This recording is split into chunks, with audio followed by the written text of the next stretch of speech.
नमस्कार सभी को, कैसे हैं आप सब। स्वागत है आपका अपने परिवार में। आज की इस क्लास में पढ़ने वाले हैं साइंस के प्रीवियस क्वेश्चन जो आने वाले सभी एग्ज़ाम्स के लिए यूज़फुल रहने वाले हैं।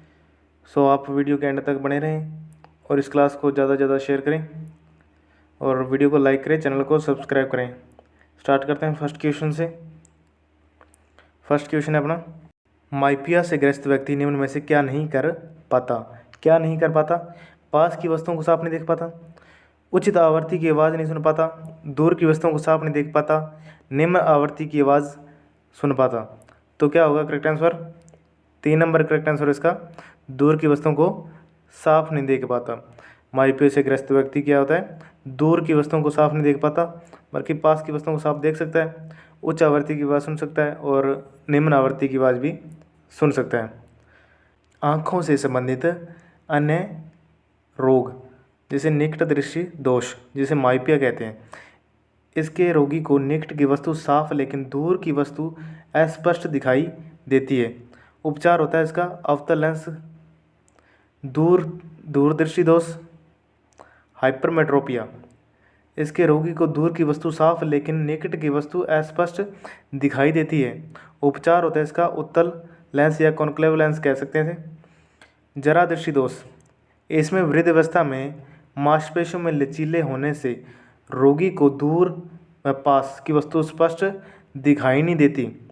उपचार होता है इसका द्विफोक्सी लेंस, नीचे उत्तल व ऊपर क्या होता है अवतल लेंस का उपयोग किया जाता है। वर्धंतता, यह एक आनुवंशिक बीमारी है।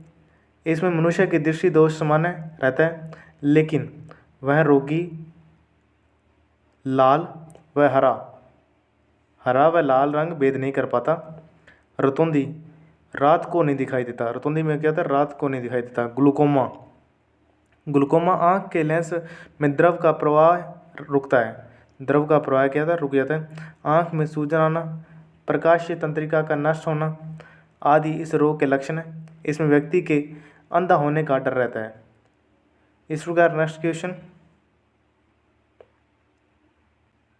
माइपिया किस दोष का नाम है? माइपिया किस दोष का नाम है? सूचना सहायक 2024 में पूछा गया क्वेश्चन है। इसका करेक्ट आंसर क्या होगा? दीर्घ दृष्टि दोष, निकट दृष्टि दोष, वर्धंतता या हीमोफीलिया। इनमें से कौन सा करेक्ट आंसर है? गैस करो क्या हो सकता है। 2 नंबर इसका करेक्ट आंसर है, निकट दृष्टि दोष। माइपिया किसे कहते हैं? निकट दृष्टि दोष को कहते हैं माइपिया। इस प्रकार नेक्स्ट क्वेश्चन, एक महिला अपने बुढ़ापे के कारण समाचार पत्र को अच्छी तरह से नहीं पढ़ सकती। वह निम्न में से किस दृष्टि दोष से पीड़ित है? कनिष्क लेखाकार में पूछा गया क्वेश्चन है।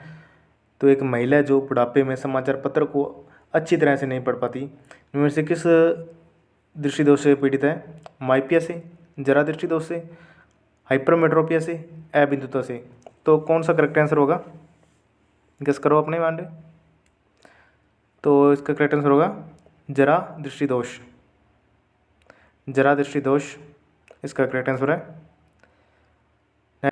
वह दृष्टि दोष जो आँख की कोर्निया की वक्रता के क्षैतिज या ऊर्ध्व तलों के भिन्न होने के कारण उत्पन्न होता है, क्या कहलाता है? LDC 2018 में पूछा गया क्वेश्चन है। तो इसका करेक्ट आंसर क्या हो सकता है? अपने माइंड में गेस करो।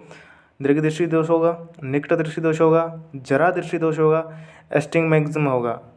तो करेक्ट आंसर क्या होगा इसका? 4 नंबर करेक्ट आंसर इसका एक्सटिमेटिज्म। एक्सटिमेटिज्म इसका करेक्ट आंसर है। एक्सटिमेटिज्म रोग में व्यक्ति को समान दूरी पर रखी ऊर्ध्वाधर व क्षैतिज रेखाएं एक साथ स्पष्ट दिखाई नहीं देती। इस दोष को बेलनाकार लेंस के द्वारा दूर किया जा सकता है। इसी प्रकार नेक्स्ट क्वेश्चन, मनुष्य की आंख में विभिन्न दूरियों पर रखी वस्तुओं को देखने की क्षमता निम्न में से किसके द्वारा क्रिया करने पर संभव होती हैं? मनुष्य की आंख में विभिन्न दूरियों पर रखी वस्तुओं को देखने की क्षमता निम्न में से किस क्रिया के द्वारा क्रिया करने से संभव होती है? तो करेक्ट आंसर क्या होगा? रेटिना, पुतली, कॉर्निया या सिलरी मांसपेशियाँ।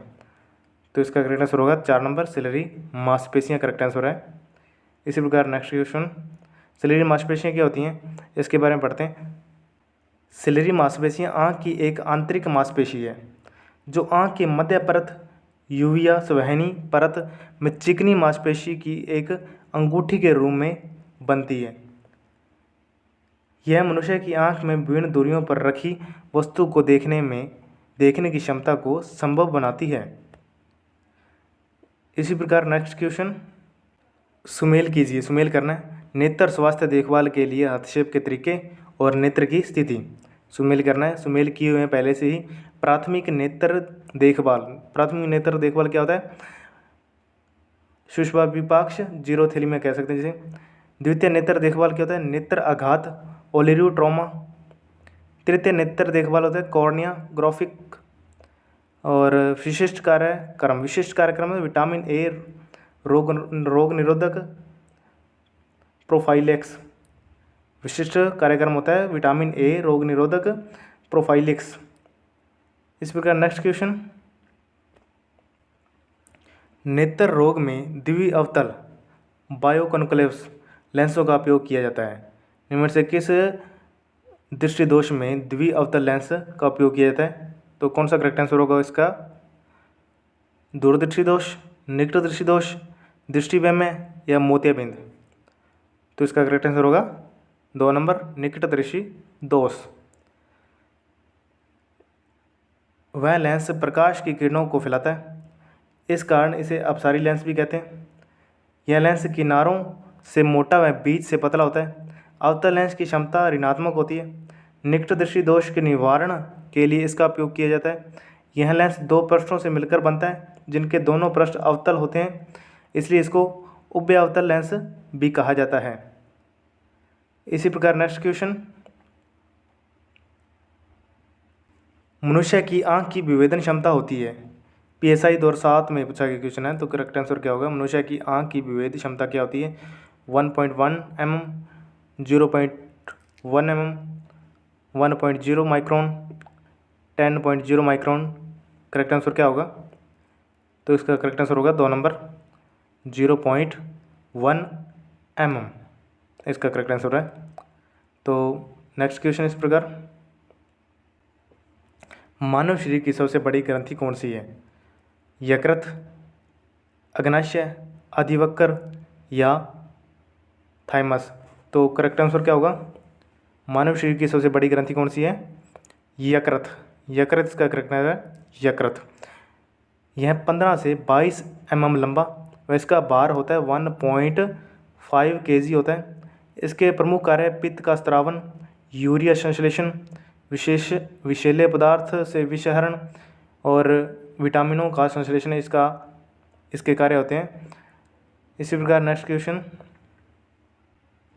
मनुष्य की जीभ के किस क्षेत्र का कड़वाहट की संवेदना सीमित रहती है? मनुष्य की जीभ में किस क्षेत्र तक कड़वाहट की संवेदना सीमित रहती है? अग्रभाग, किनारों, मध्य भाग या पिछला भाग। तो इसका करेक्ट आंसर क्या होगा? कड़वाहट किस में होती है? पिछले भाग में होती है। मनुष्य की जीभ में पिछले भाग या पृष्ठ भाग कड़वाहट की संवेदना होती है, जबकि जीभ के अग्रभाग में मीठे स्वीट और पार्श्व किनारों पर खट्टे शोर और अगर शोर के किनारों पर नमकीन सॉल्टी स्वाद की संवेदना होती है। इस प्रकार नेक्स्ट क्वेश्चन, कौन सा जोड़ा सुमेल है? तो करेक्ट आंसर क्या होगा? तो इसका करेक्ट आंसर है 2 नंबर, कुपिका श्वसन। कुपिका और श्वसन एक दूसरे से संबंधित है। इसी प्रकार नेक्स्ट क्वेश्चन, सुमेल करना है। संरचना और कार्य। एपिग्लोटिस, कंठ छंद कहते हैं जिसे। तो इसका कार्य होता है भोजन को लिरिक्स में जाने से रोकना। लिरिक्स स्वरतंत्र ध्वनि उत्पन्न करता है। फ्लूरा फेफड़ों का आवरण होता है। और फेरिक्स ग्रसनी भोजन तथा श्वास का सामूहिक मार्ग होता है। फेरिक्स ग्रसनी क्या होता है? भोजन तथा वायु का सामूहिक मार्ग होता है।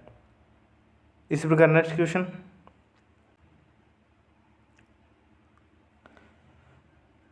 वायवीय श्वसन के दौरान ग्लूकोज के विघटन को निम्न में से किस रेखीय रेखाचित्र से सही दर्शाया गया है? तो इसका करेक्ट आंसर क्या होगा?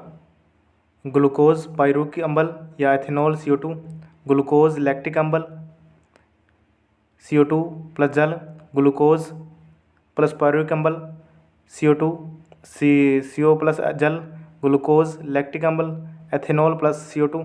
तो करेक्ट आंसर क्या होगा?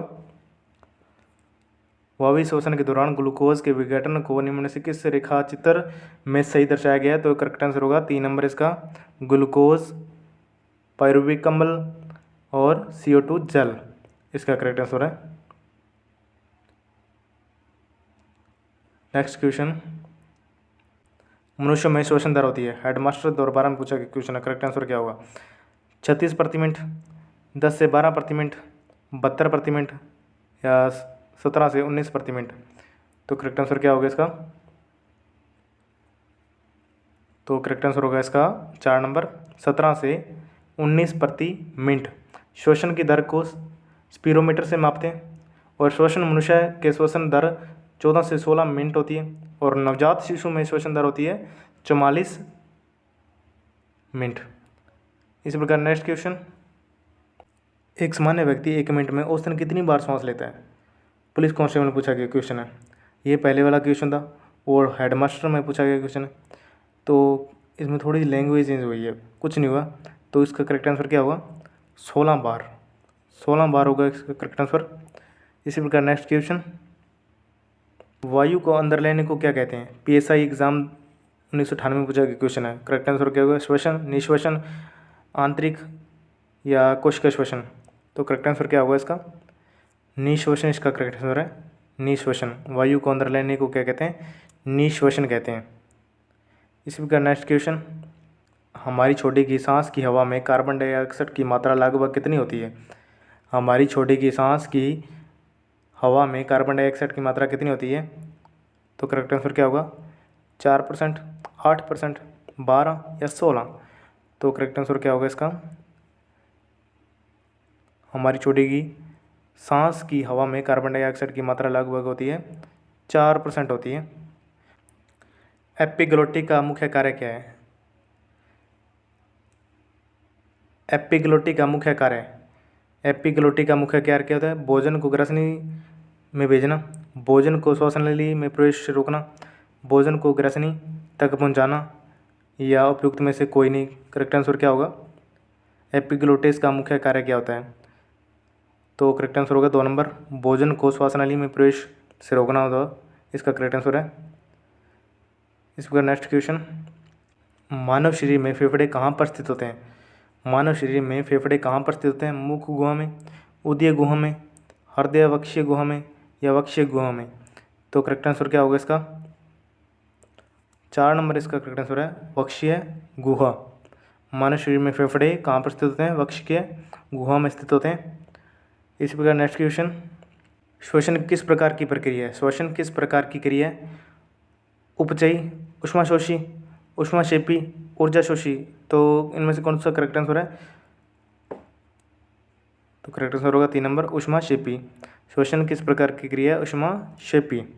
हमारे तंत्र में अधिकतम ATP अणुओं को उत्पन्न करने वाला पद कौन सा है? RS प्री एग्जाम में पूछा गया क्वेश्चन है, तो करेक्ट आंसर क्या होगा? हमारे तंत्र में अधिकतम ATP अणुओं को उत्पन्न करने वाला पद कौन सा है? ग्लूकोज का अपघटन, क्रेब्स चक्र, अंतिम श्वास श्रृंखला या जल अपघटन? तो करेक्ट आंसर क्या है? 2 नंबर इसका करेक्ट आंसर है, क्रेब्स चक्र इसका करेक्ट आंसर है। हमारे तंत्र में अधिकतम ATP अणुओं को उत्पन्न करने वाला पद है क्रेब्स चक्र। इस प्रकार नेक्स्ट क्वेश्चन, मुख्य श्वसन तंत्र में किस अंग के तौर पर कार्य करता है? मुख्य श्वसन तंत्र में किस अंग के तौर पर कार्य करता है? प्राथमिक, द्वितीय, तृतीय या चतुर्थ? तो करेक्ट आंसर क्या होगा? 2 नंबर इसका करेक्ट आंसर है, द्वितीय। मुख्य श्वसन तंत्र में किस अंग के तौर पर कार्य करता है? तो इसका करेक्ट आंसर है द्वितीय, करेक्ट आंसर है। इसी प्रकार नेक्स्ट क्वेश्चन, भोजन को निगलते समय कौन सा भाग इसमें श्वसनाल में जाने से रोकता है? भोजन को निगलते समय कौन सा भाग इसे श्वसनाल में जाने से रोकता है? ग्लोटिक, लेरिक्स, एपिग्लोटिक्स या फेरिक्स? करेक्ट आंसर क्या होगा? तो करेक्ट आंसर होता है एपिग्लोटिक्स। भोजन को निगलते समय कौन सा भाग इसमें श्वसनाल में जाने से रोकता है? होता है एपिग्लोटिक्स, का करेक्ट आंसर है। निम्न में से किस भाग में पाचक एवं श्वसन नलियाँ क्रॉस करती हैं? निम्न में से किस भाग में पाचक व श्वसन नलियाँ क्रॉस करती हैं? तो इसका करेक्ट आंसर क्या होगा? ग्रसनी, कंठ, ग्रास नली, श्वास नली? तो गेस करो कौन सा करेक्ट आंसर है इसका?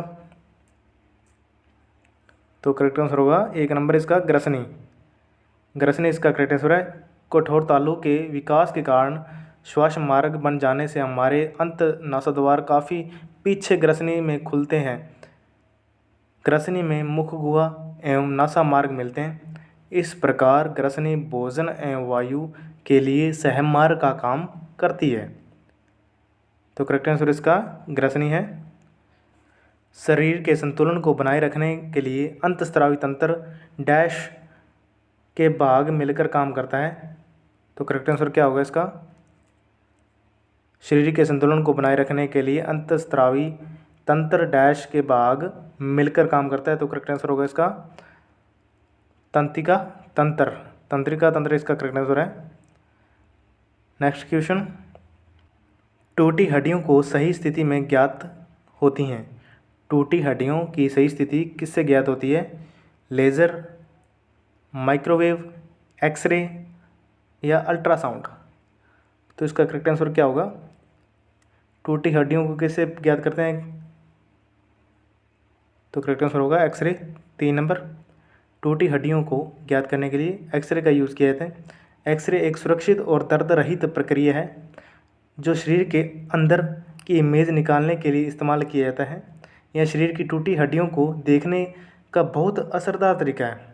आपके शरीर के वे भाग जो ठोस पदार्थ से बने हैं, जैसे ही आपकी हड्डी एक्सरे चित्र में स्पष्ट सफ़ेद चित्र के रूप में दिखाई देते हैं। अतः आपके शरीर के वे भाग जो नरम पदार्थ से बने होते हैं, जैसे कि आपका हृदय, फेफड़े, गहरे क्षेत्रों के रूप में दिखाई देते हैं। सो आज की क्लास में इतना ही। आपको यह क्लास कैसी लगी कमेंट करके ज़रूर बताएं और इस क्लास को लाइक करें, शेयर करें और चैनल को सब्सक्राइब करें। Thank you so much.